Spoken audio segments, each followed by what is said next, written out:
Welcome to the Ace of Lightning Bolts podcast. I'm your host, Derek, and I will be joined by my good friend Caleb.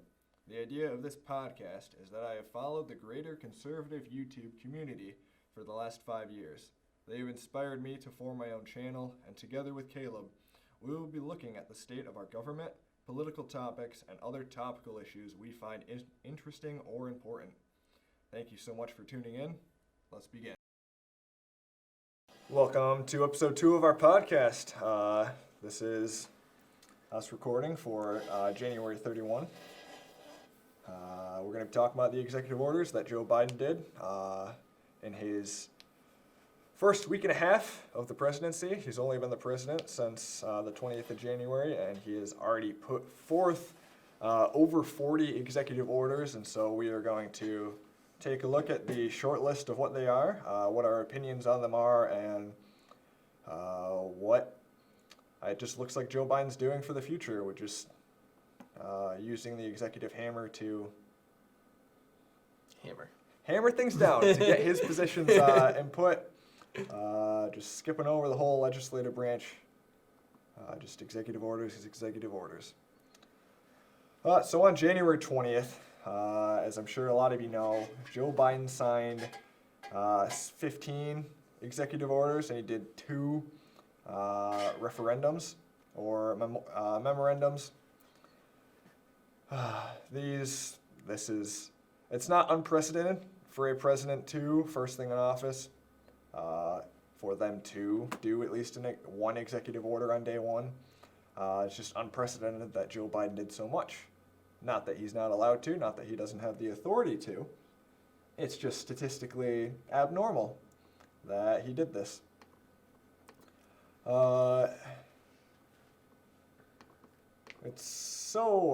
It's quite above average that Joe Biden is skyrocketing in his first couple weeks of the presidency, that he's just well ahead of the schedule, where the past 3 presidents, George W. Bush, Barack Obama, and Donald Trump, within the first 100 days of their first terms, none of them were above 40 executive orders before 100 days.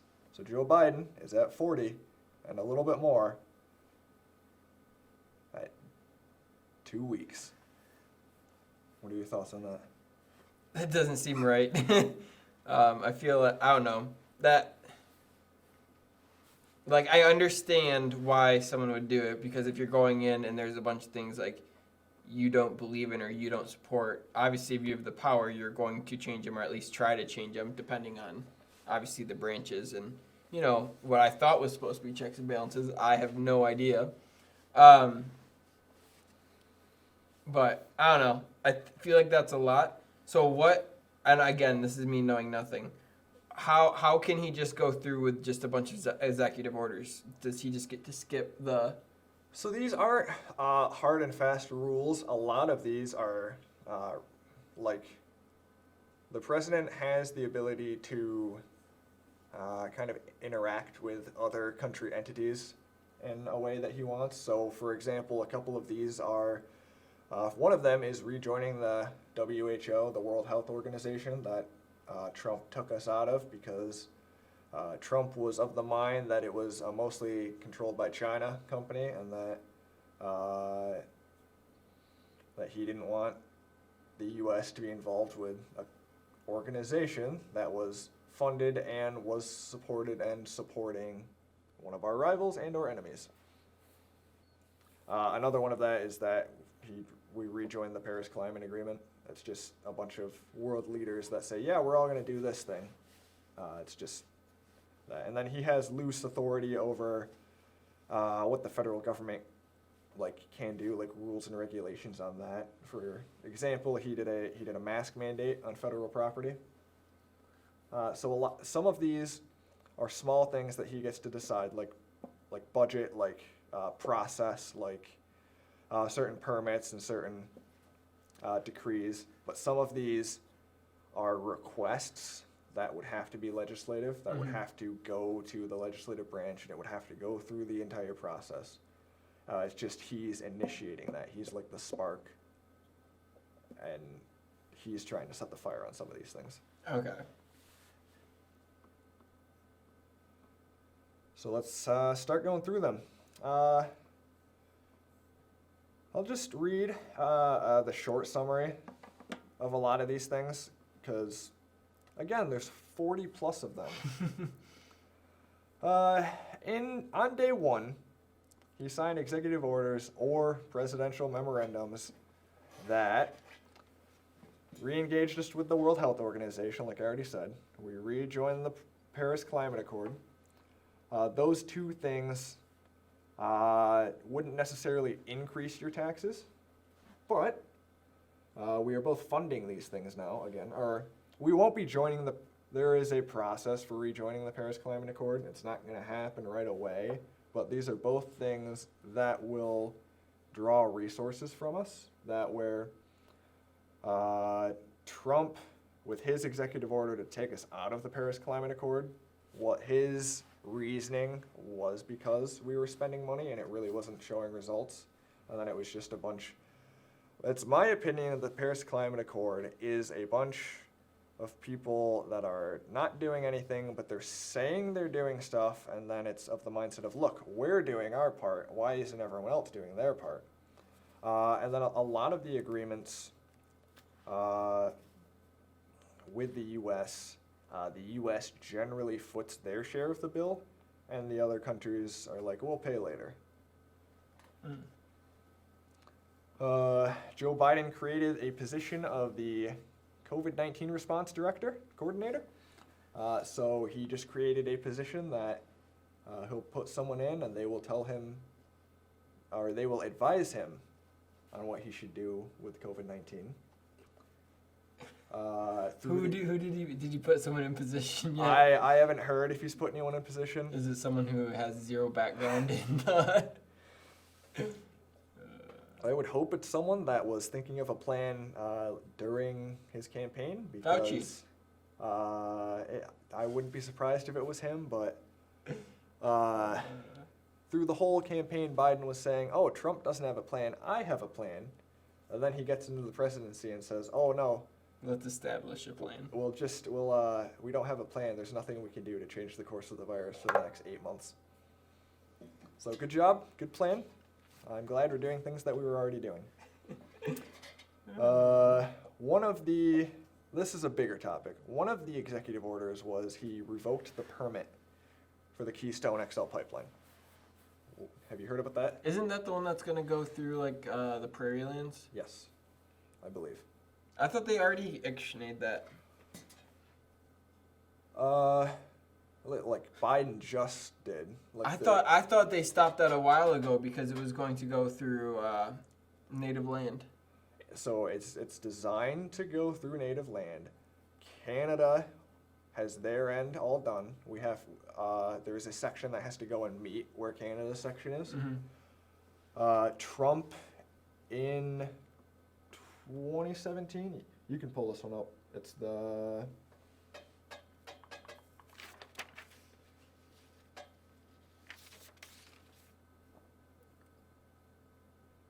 Keep talking, I'll find it.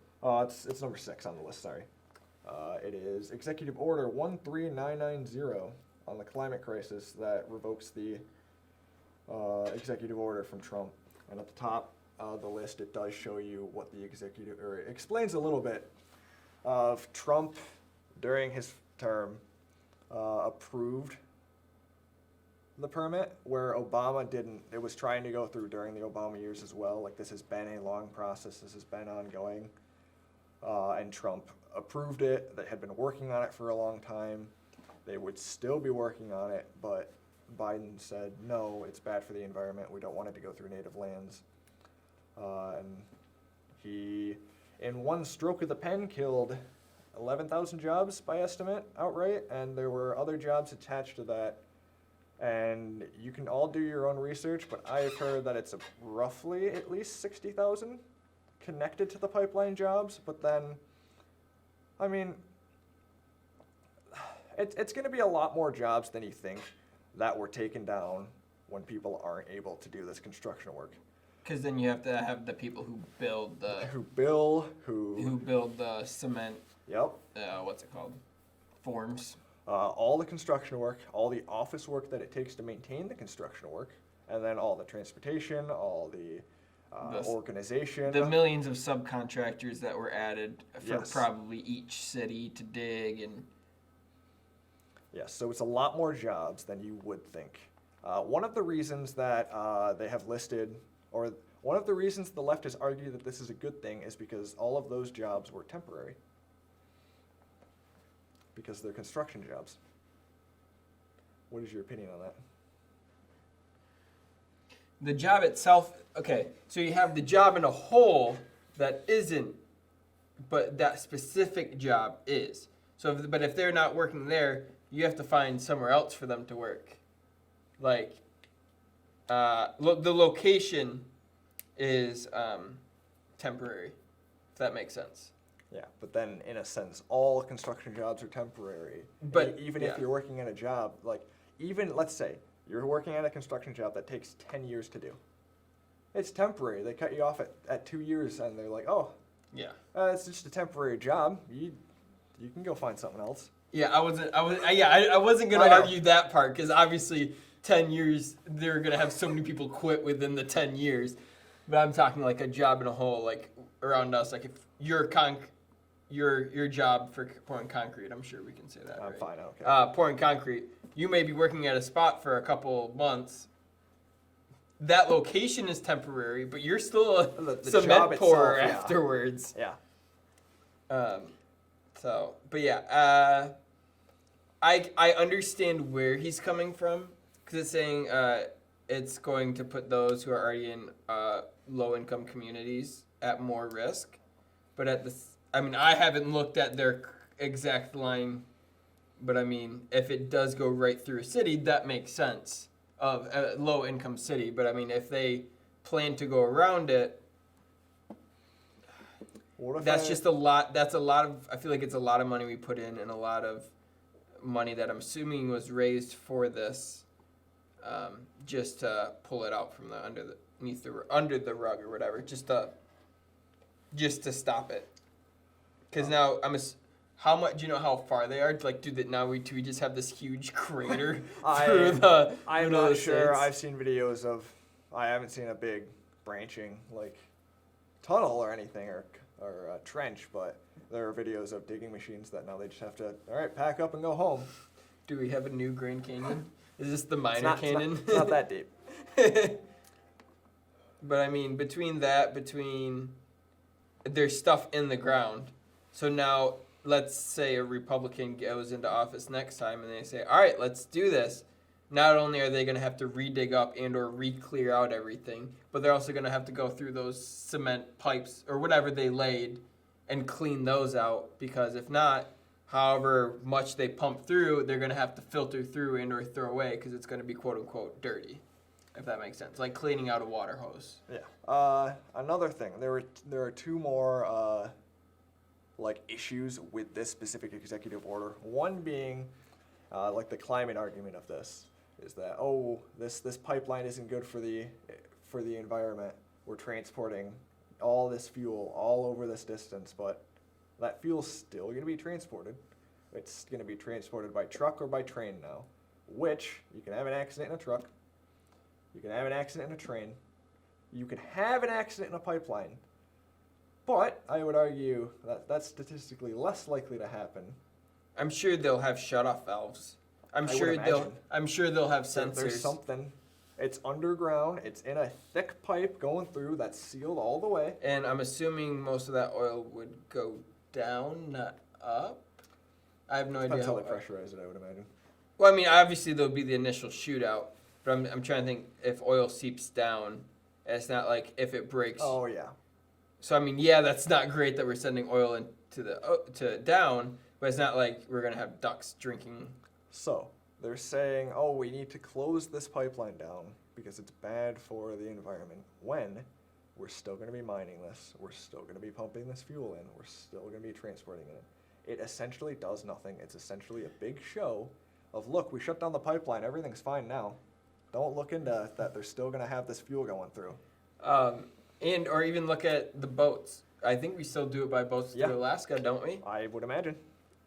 I mean, granted, I've only heard of Alaska's boat crashing once, but it's still bound to happen again. Yeah. Would you rather have fuel in the ocean spreading out, or would you rather have it in one area, like ground?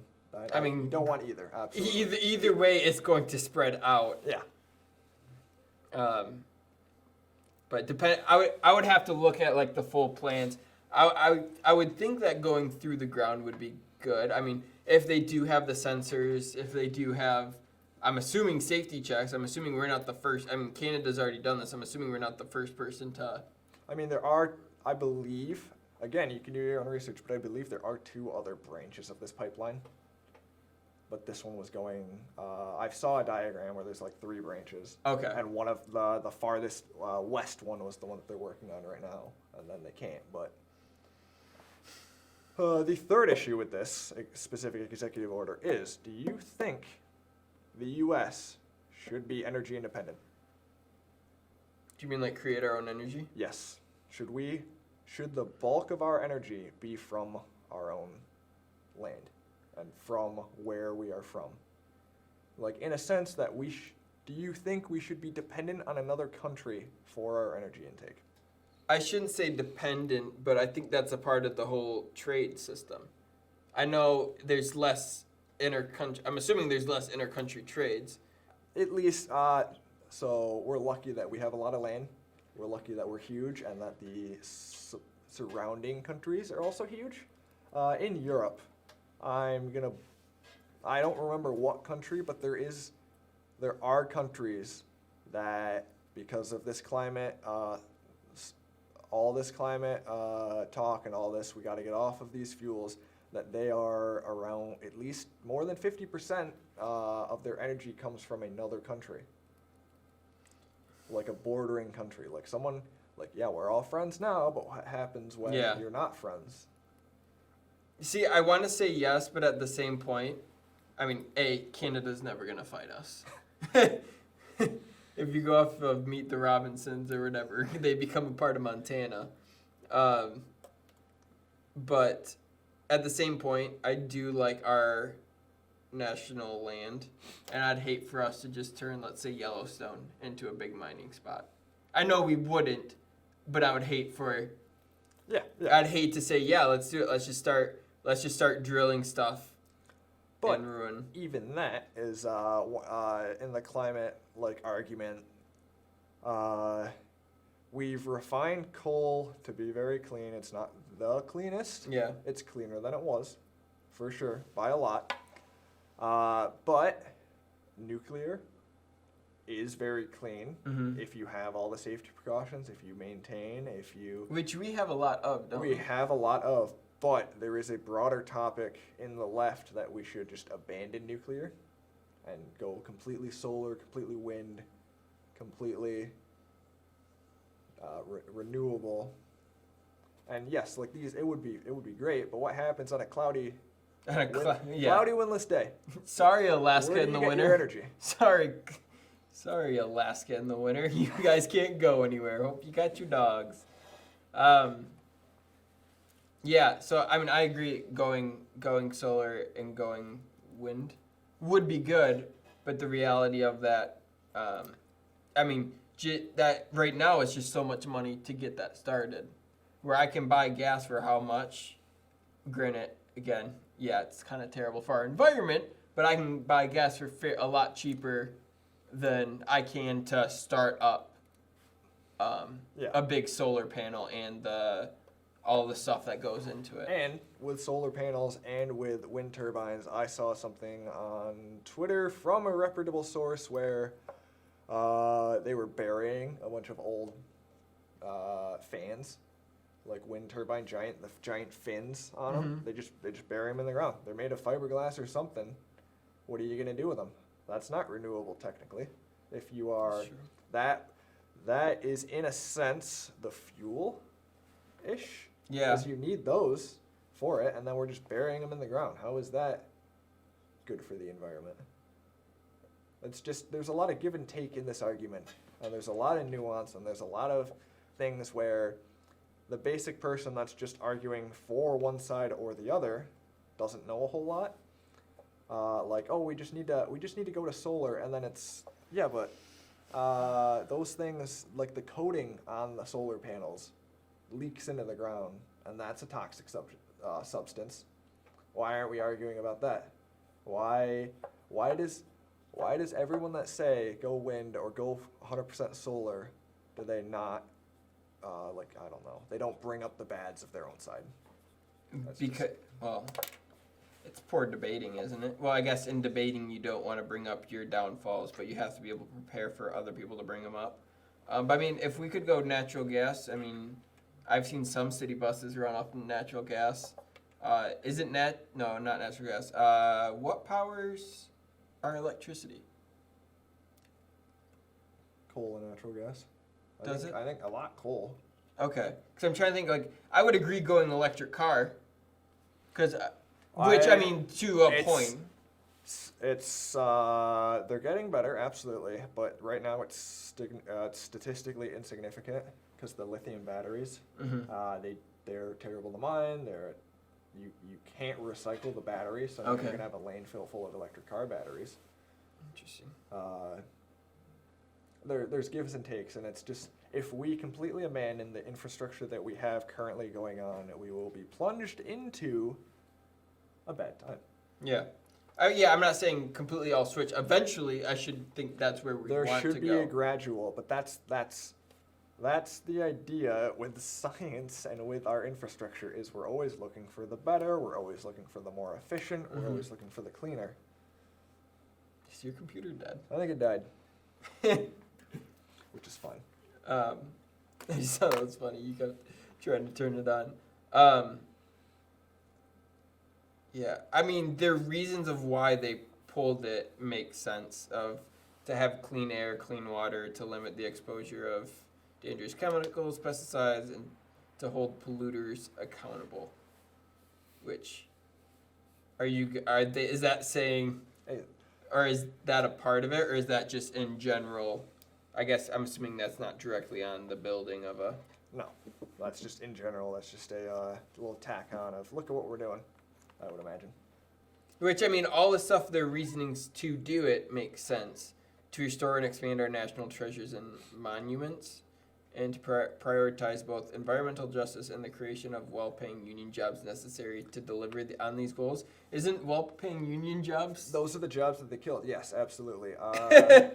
For sure. And even, like, to bring this topic farther, Joe Biden wants to ban fracking and oil drilling and get, like, all these jobs are mostly union. I don't agree with the unions, but all these unions backed Biden in the campaign, and there is a lot of union buyer's remorse going on, where they're saying, we didn't vote for this. We thought we were going to be protected. We thought we were supporting small town Joe from Scranton.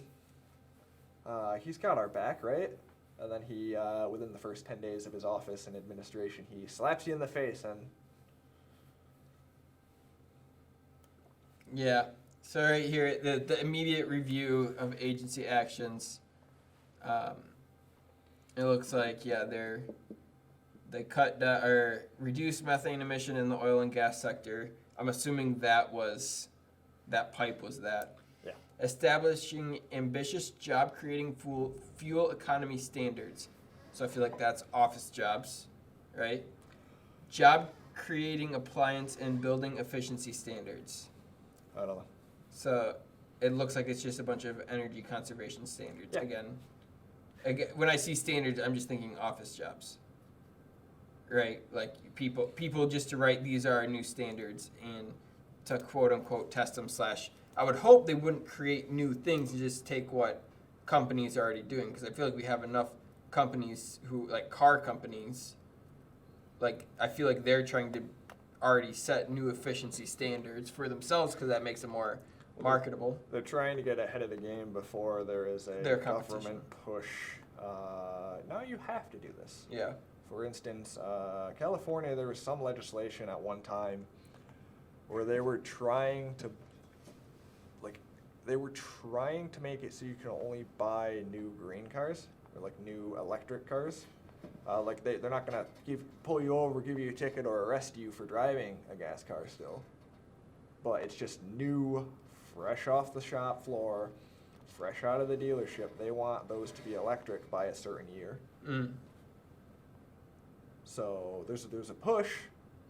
All the companies are trying to get ahead of that push so they can remain in the I have market. heard a lot of companies say that they do plan on being all, which I feel like that's good in theory, but I feel like for some cars and trucks, they need to be gas powered because you're just going to get more power over a long time, right?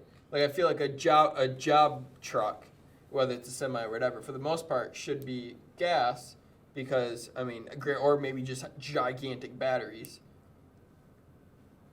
Work trucks are normally diesel, but yes. But I mean, a yes. fuel. Yeah, I know what you meant. I just not electric. The next little topic for these are two things that I think are good because during the coronavirus pandemic, people haven't been able to work, people haven't been able to make money, and bills are piling up.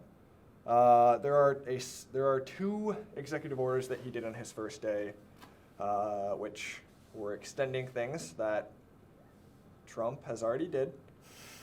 But they are good things that both of them should do and should have addressed. One of them is to extend eviction and foreclosure moratoriums so that you haven't been able to work, you can't pay your bills, you can't get evicted, you can't get foreclosed yet. Good things. People shouldn't suffer because the world is shut down. The other thing is asking the education department to extend student loan payments so that people, one... So is it like it's not charging them back right away? Yes, currently I don't think they're being charged. I don't think they are needing to. Federal ones aren't. Yes. Which kind of gets me because if we're getting federal stimulus money, wouldn't we want federal income? Absolutely. Which, don't get me wrong, I'm very happy I don't have to pay on my federal loans, which I am still paying on my federal student loans, so I don't have them while there's no interest being accrued. Yeah. But that one just is like A equals B. So those are two good things.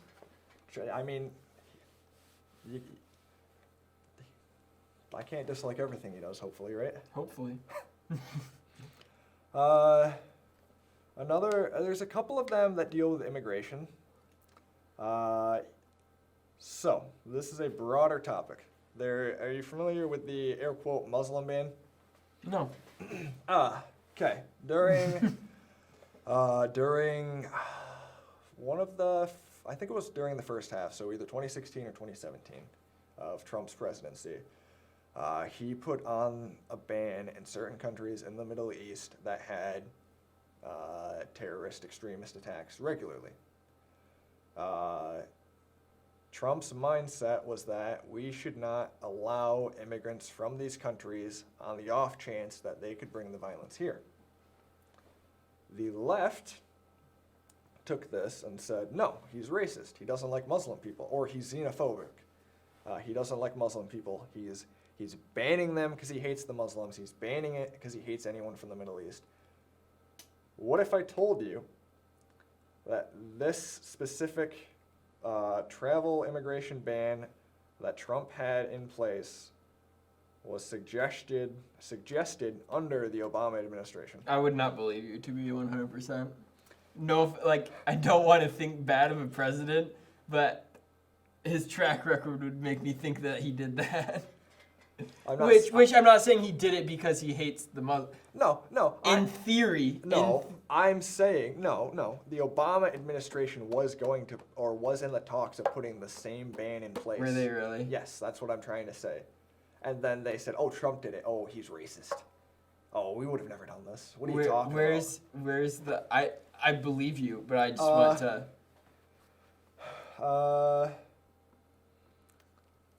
I will show you later. I promise you this is true. I promise. Can you at least say what website you got it from, or roughly where? Anyone that's talked about it.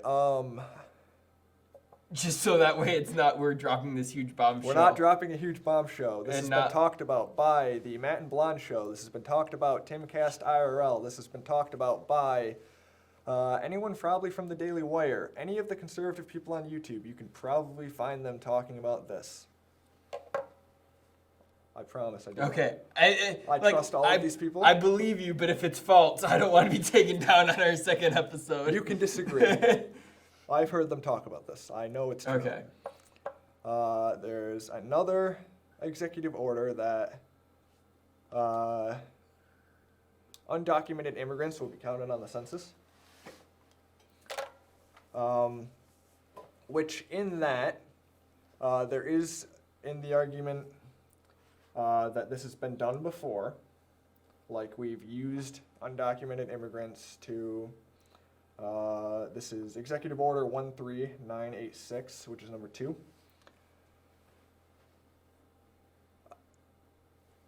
Undocumented immigrants have been used to measure the total U.S. population before. It says down the list in that.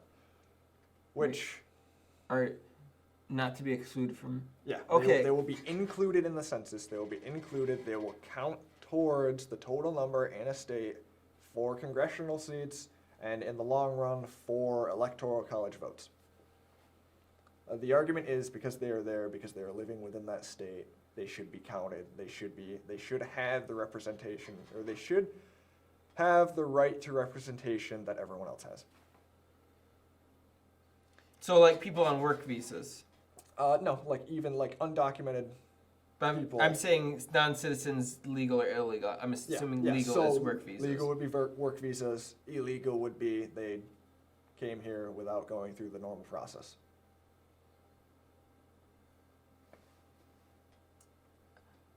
I understand it.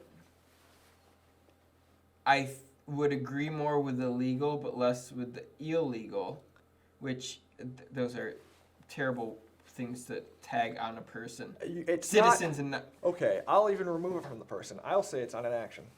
It's on an action the person took. Is it? I'm not calling the person an illegal immigrant. Yeah. I'm calling the immigration that they did illegal. I don't dislike any of these people. No. I think they're. I know some illegal immigrants. Anyone I've met, the wonderful, good, hardworking people, I absolutely think they should be given the chance to be here. But the people who are taking the right steps in the proper channels should be rewarded. People not taking the right steps in the proper order should not be rewarded. But I would argue that even if, if our system doesn't work for immigration, we should have a topic on that. We should work on fixing that. The solution isn't to just ignore the system. Yes, these people are living in hardship. Yes, some of it is the U.S.'s fault because of our meddlings with Central America and with Mexico and with South America. But to say that we are solely responsible for all the bad things that go on there, I think that's painting it with a broad brush.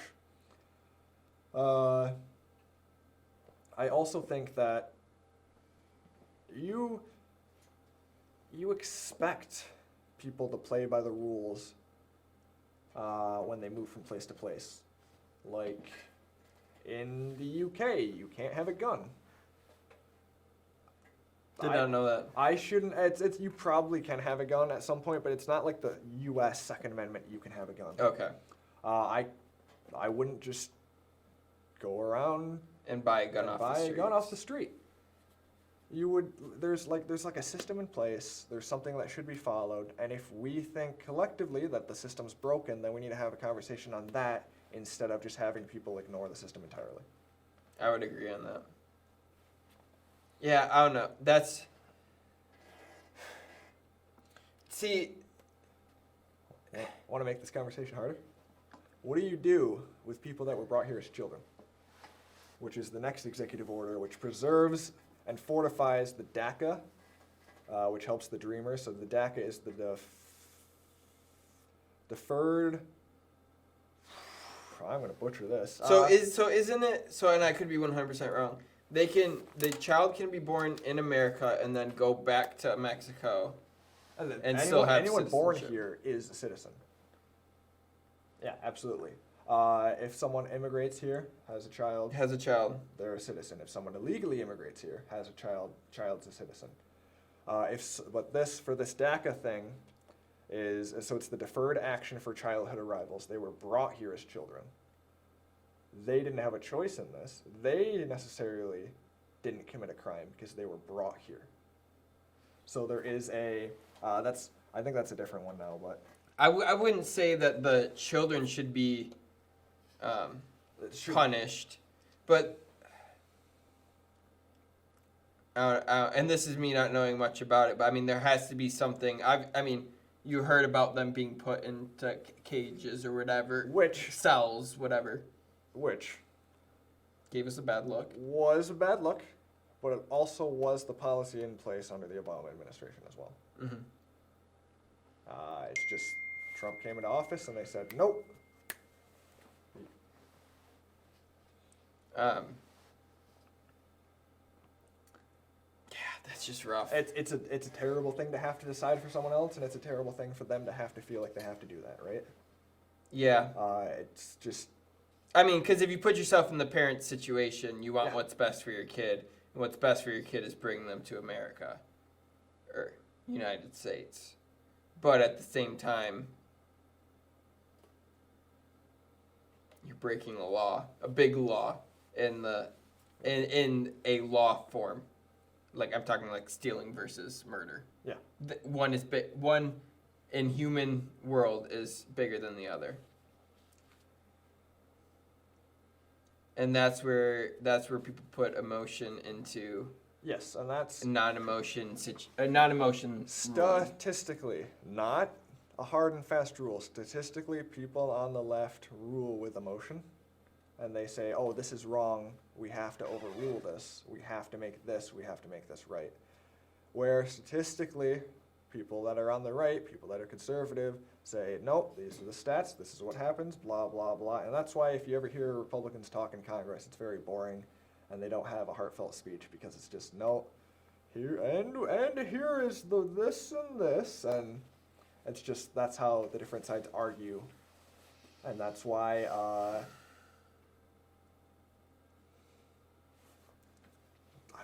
don't know where I'm going with that one, but yeah.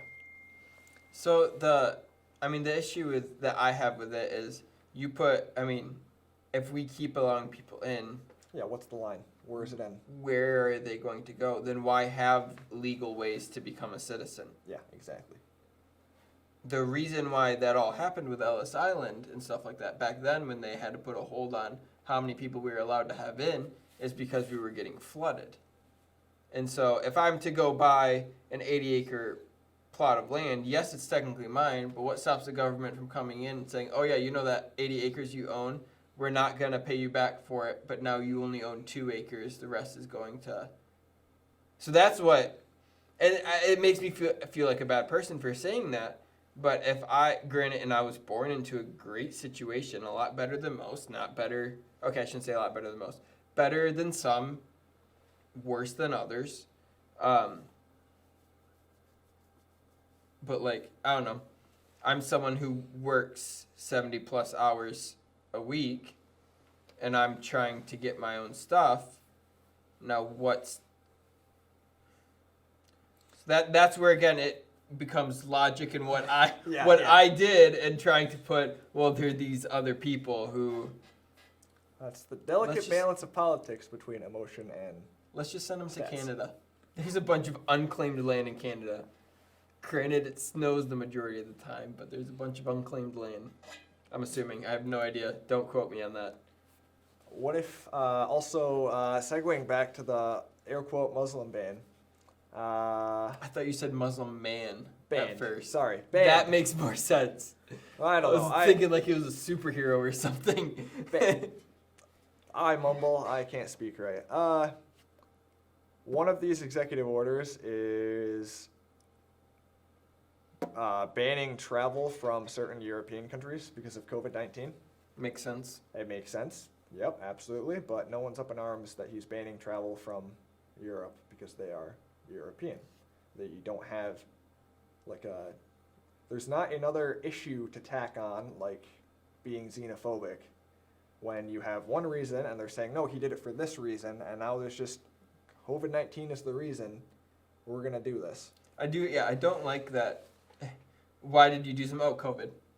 Like, granted, it's a valid excuse, but that's the excuse for everything now. Yeah. Oh, why didn't you come out to a party? COVID. Or why didn't you give me a call? COVID. Like, it's such easy to use it as an excuse. Why didn't you read your book? COVID. Couldn't do it. Like, which, I mean, it's very bad. I know people who've had it bad. And so I don't want to just make a joke of it. But, yeah. There's another big hot topic issue that Joe Biden, one of his executive orders was to require a mask on federal property. You want to know what he did immediately after that? Didn't wear a mask during the inauguration. He didn't wear a mask on federal property, and he has multiple times not worn a mask on federal property. I'm not federal buildings. Yeah. I'm not saying he is perfect, but I'm saying if you say something and if you enact something, if the first thing you do after that is forget about it. This is the first order signed by Biden. So yeah. So is this saying the jokes write themselves? If I'm at a national park, I have to wear it even if nobody's by me? I would imagine. Even outdoors. Yeah, that's what I'm trying to think. Because I'm looking to see if it says, also refer to the 100-day masking challenge. What's that? That was something in his campaign that he said, oh, I know, I have a plan. I know what I'm going to do. We're going to wear masks for 100 days. Straight, like even at sleep? No, not while you sleep, not necessarily in your home, but it's just, oh, I'm gonna mandate that everyone wears a mask, is what he was gonna say, or what he was saying in the campaign. And then when it comes down to the logistics of that is, how do you enforce that? Aren't we already doing that? Yeah, absolutely. That's the other argument, is everyone is already wearing a mask. And it's just like, no, I'm going to do this now. It's me. Trump didn't have a plan. He doesn't know what he's doing. But no, we're going to wear masks for 100 days. I know we're already been doing that, and it's all, oh, good job, Joe Biden. Good job. You're doing it all. Yeah, absolutely. That one gets me. I thought we were doing that already. It's been a year. Even more than that, there was one of the directives on the 21st. Mount vaccination campaign amid goals such as 100 million shots of the vaccine in 100 days.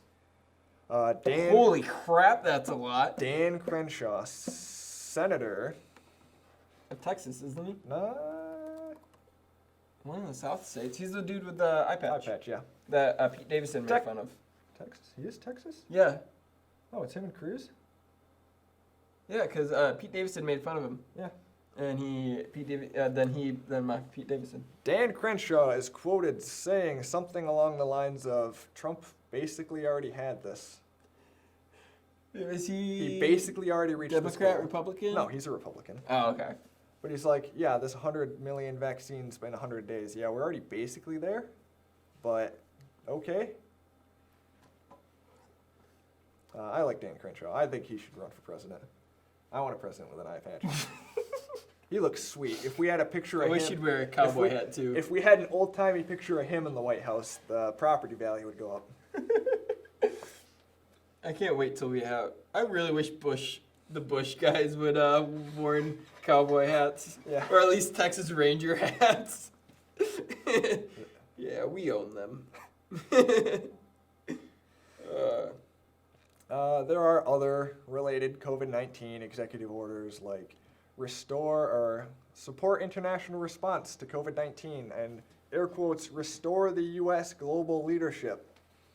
It's just other things that we're going to do. I see promoting COVID safety travel in domestic and international travel. They already do that. Yeah, you now... That's you can't, right now you can't technically travel. Another part of the mask mandate was that you have to wear a mask on federal transportation and transportation between states and countries, which is already being done by So everyone. he's just putting... Which one? How do you enforce that? How do you... If I'm a bus driver and someone doesn't want to wear a mask, You don't. do I arrest them? Yeah. I can arrest them. You call the police. You stay where you're at. You call the police. But that's what it is. Like so on airplanes, if someone refuses to put their mask on, like they make calls in ahead of time and have them get pulled off, and like they won't fly if they don't. What happens when that becomes unenforceable?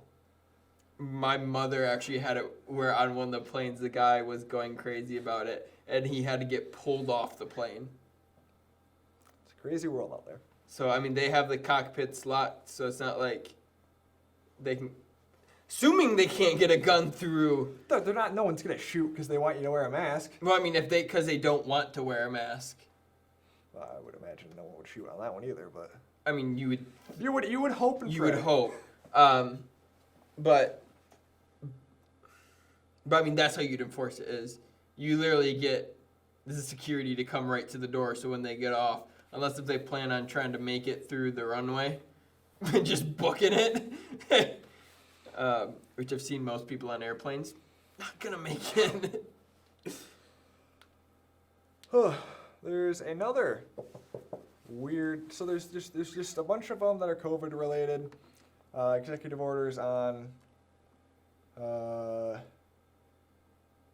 restore America's leadership, like I said, health and equity task force for the coronavirus, requires masks, occupational, so this is OSHA, Okay. did something along the lines of OSHA, Occupational and Health Administration, to release clear guidance on COVID-19. So you just went through OSHA's page and copied it? I don't know. They're giving OSHA either more information or OSHA is giving them something to distribute to other people. Oh, okay. Directs the department. There was one that directs the Department of Education and the HHS to provide guidance for safety, reopening, and operating schools, child care providers, and institutions or higher education. So he's looking to open schools. He's looking to do a whole bunch of stuff that kids need to go to school. First off, to learn. Second off, for developmental skills. And third off, for their emotional health.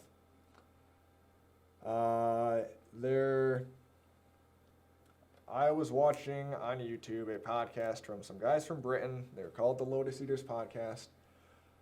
They were talking about, we hear about all these deaths from COVID, like specifically from the virus, but then there are even more deaths that have happened in the last year because we've been locked down. Because people have taken it upon themselves to kill themselves. It's just, we've been locked in our houses for a year, and especially over in Europe, but it's just, there was someone I was talking to who works at a daycare for 3-year-olds, and she says, yeah, I can tell that these kids were like 1.5 to 2 years old when the coronavirus hit, because they are not as developed as the kids I have previously worked with. Yeah. Instead of working on counting or the alphabet, she has to start off with, this is how we interact with people. We do not hit, we do not run, we do not do this and that. It's just, we're Especially early childhood needs that development. We have the start of a generation that is being stunted in their growth because we have been locked down for so long. And it doesn't help that we have a high push on electronics already. Yes, Which, absolutely. I mean, technology is amazing. But, I mean, the generation above us says all the times you're on your phone, you guys don't talk as well. Which I think to a point is true. But, I mean, now if they're in first grade doing online, which, I mean, in some states it's very bad. And it could very much increase the chance of death if a bunch of inner city kids or even kids go, like New York City, you send everyone to school, you're bound to have an outbreak. I think they had that when they reopened up within like the first hour, they had like 3 kids that had it in one of the schools. So that's where it's hard for me to say, yeah, just open straight up, because I know of the importance of that development, the neurological development, but it's also you have to think logically about numbers too.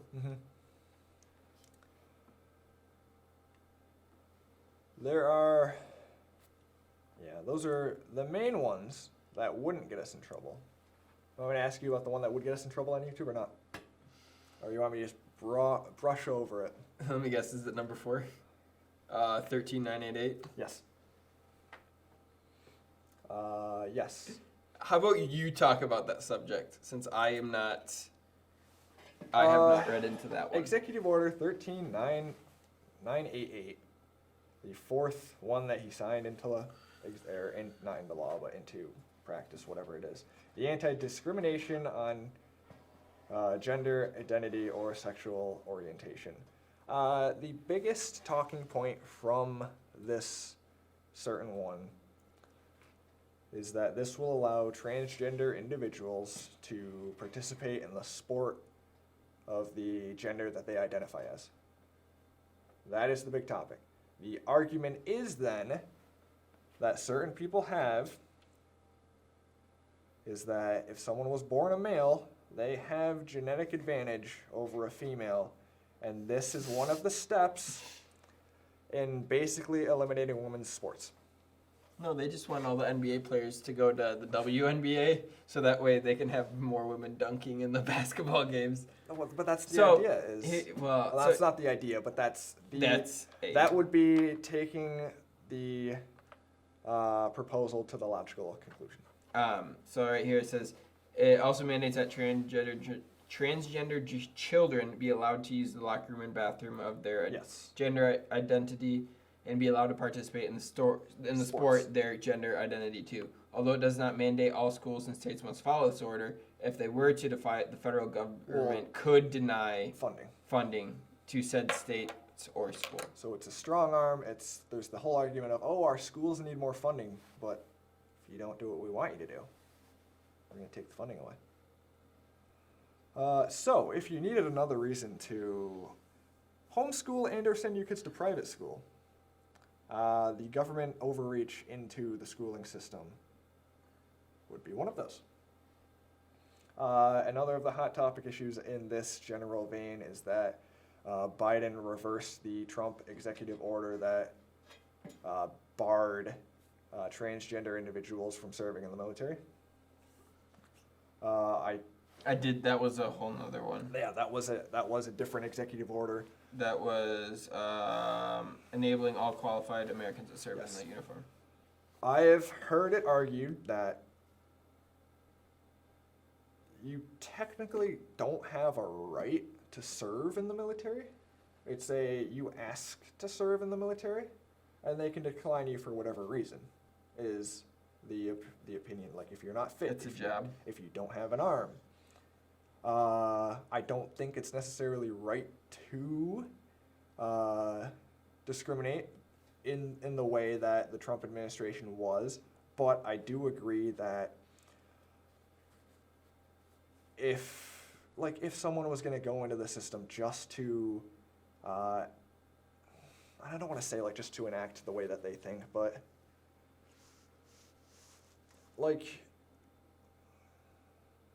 Are you trying to say someone tries to go in the military to be the first one to be a transgender? No.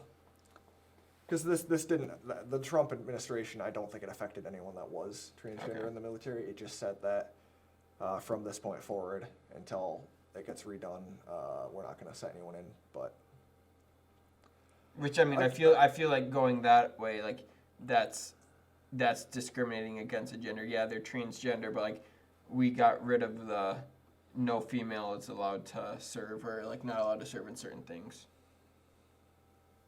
Yeah. Which, I mean, if they're fit, I've seen a lot of females that are much more fit than me who can. I would argue if we go to this one, then we should go to females have to sign up for the draft as well. They don't? I don't think so. They're not federally required. I was federally required to sign up for the draft. I think, aren't you automatically signed up? I think you have to. I don't know. I really hope so. If not, whoops. I thought I got in war ever. I thought I got a card that said you are now signed up. Hey, if you did, then you're fine. I would imagine. You got me scared now.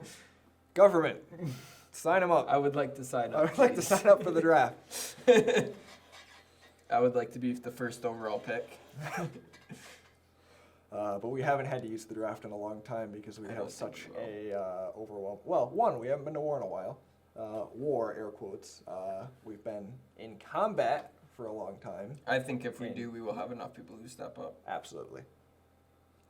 Yeah, we have more people willing than we need to draft. Those are, I think, the hot topic issues. One of them was just the strengthens. An executive order he did on the 25th of January was just to strengthen his Buy America program, closing loopholes and reducing waivers granted on federal purchases of domestic goods, just making sure, like say a company needs to produce X item, they get the material this much from this country, this much from the U.S. This is saying that we should buy more from the U.S. than from X country. I would agree that's good. I would agree that's good for our country. I would agree that we should focus on keeping our money flow going rather Yes. than we can't like it's with the same But thing then with that's energy all- independence. Yeah. We should try to be as independent on things as we can. Therefore, when we have excess, if we have excess, we can go, we can sell, we can help, we can buy from them, we can do. Let's at least make sure we are able to build a car Yes. in the States before we.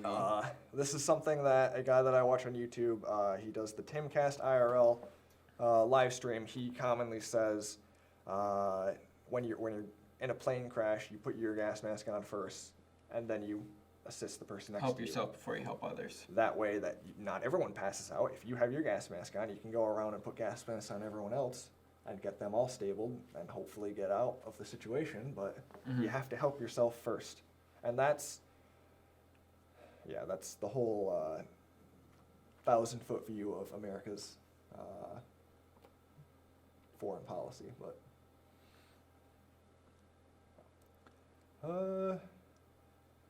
one of the last couple of things he's been doing on the 28th, healthcare-based executive orders. He is reinstating Obamacare, or the healthcare.gov, or the federal healthcare, the Affordable Care Act. There you go. He's reopening enrollment to the healthcare.gov from February 15 through May 15 and directs federal agencies to re-examine policies that may reduce or undermine access to the Affordable Care Act.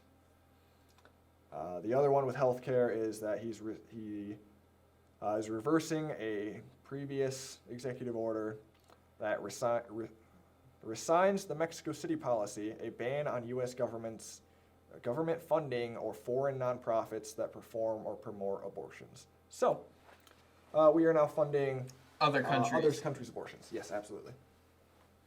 At least Mexico. Or I the disagree Mexico with City us. policy. We should fund our own nonprofits before we fund other nonprofits. Yeah. No, I'm not even talking Not about even the talking about the abortion aspect, abortion but- part. But I can show you probably a million different inner city programs that lack funding Yeah. that could have used that money. Or I don't know what money they've given. But the U.S. government should use its money to help the U.S. I guess to a point. Okay. Unless if it's to feed people, we should be using our money to help the U.S. people, especially if we're letting other people in the U.S. Right? Like if we got immigrants, legal or illegal, that are hungry, we should probably feed them first and try to chop at the poverty, our people in poverty before we help with abortions. Yeah. Or even help with, even if it was like cars, helping Mexico build cars. Let's help our people that are less fortunate in the United States before we help Mexico build Porsches or Audis or. For example, during the what was it, with the $600 stimulus check that you got the first time through. Didn't get it. I don't know why, but I don't know. The government does things in weird ways. I got the second one, didn't get the first one. No, the second one. Yeah, you're right. The one that was in January or something. That's Yeah, what I'm didn't get talking that about. one. You didn't get that one? Okay. Don't know why. I hope like I don't this, get like- taxed for it. 2020 January, right? Yeah. Or 2020. What was the last one we just got? When was Like that? like a week or two ago. Yeah, okay. Got that one. So with that one, did And you won hear it. about the omnibus spending bill? That was that. Did you hear anything No. about that? The big joke on the right is that part of that bill that was supposed to give COVID relief to U.S. citizens, we were paying millions of dollars for Pakistani gender studies. We were also paying Israel some money. I don't remember. There are other countries we were spending money on when it was like, hey, the whole idea of this bill is that one of the whole reasons we want this to pass is to get funding and money to the American people. But you know, we gotta sell off the American people to our foreign funders here. So, and our interest groups and our lobbyists over there. We gotta spend millions of dollars on them. We were doing gender studies, like. I don't Don't know. we know a lot about the human race yet? No, not that kind of studies. The sense that Teaching them women's rights? loosely, yes. Okay. So like women's studies in a college? Yes, yes. Okay. Which, if the system doesn't have a lot of women's rights, or if, like, I don't know anything about Pakistan or whatnot, but you would think that they're just paying the people in charge in Pakistan to enact this. And they the won't. people in charge are assumably the men, so they're just going to pocket the change and do whatever they want with it. Could be. Because that's of the culture. It's Speculative. assumable of the culture. Actually, I shouldn't even say that. But there are cultures There that are men are cultures that do superior that, over yeah. women and women shouldn't. But I would assume if it's of that and men get the check, which is not good. Yeah. That's all I have. I know the list in the background. We talked about loosely about all of them. Ish. I will post in the description The websites. the list and all the links that we used today. But yeah, You want to also link the podcast with maybe a line-ish to the Obama did something. oh yeah, absolutely. I will link something along the lines of Obama with the Muslim, Muslim right? band. Ban. Yeah, ban, not band. Yeah, you're right. Ban. I know you're B-A-N. trying to Enunciate. enunciate it. Ban. All right. Thank you very much for tuning in. Join us next time on episode 3 when we talk about another issue. We'll see what Joe Biden gets up to within the next week. We'll talk about that, or we'll talk about whatever else happens. Thank you very much, and bye. Bye.